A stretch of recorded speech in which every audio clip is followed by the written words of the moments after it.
激しい台風が通り過ぎたある日の海岸でのことです。引き波が残した流木やゴミの隙間に動く影を見つけました。そっと近づいてみると、一匹の亀、顔の横に鮮やかな赤い模様、縁日でもおなじみの緑亀、赤耳亀です。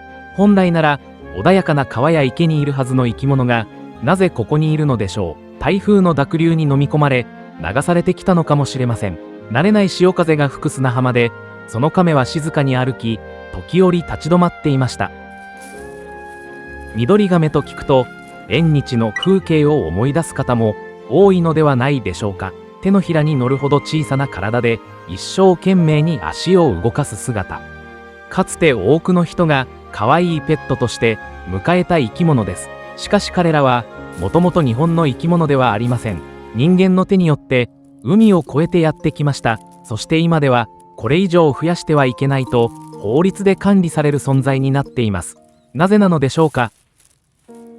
もちろんこの亀に罪はありません。ただ生きるために歩き、食べ、命をつないでいるだけです。けれど自然には長い年月をかけて築かれた命のネットワークがあります。植物が育ち、昆虫が集まり、小魚が泳ぎ、それを別の生き物が支える。目には見えなくても全てがつながっています。そこへ繁殖力の強い外来種が入り込むと少しずつ変化が始まります。水草が減り、小さな生き物の居場所が失われる。その変化は水辺全体へと広がっていきます。まるで一枚の布の糸が静かにほつれていくように。ですが、ここで大切なのは悪者探しではありません。外来種もまた人間が生み出した環境の中で生きる命です。だからこそ私たちにできることがあります。むやみに生き物を離さない、身近な自然に関心を持つ、地域の保全活動を知る。その小さな行動が未来の自然を守る力になります。台風の後、海岸で出会った一匹の緑亀。見知らぬ場所で懸命に生きるその姿は、自然の強さと同時に私たちの責任も教えてくれました。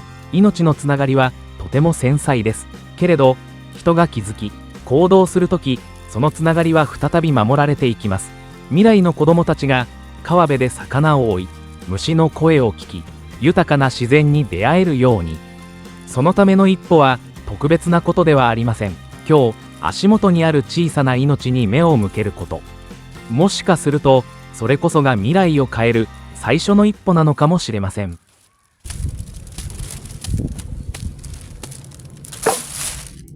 今日はもうここで終わりますかね。45リットルゴミ袋1袋ですね。はい、ということで最後までご視聴ありがとうございました。それではまた。は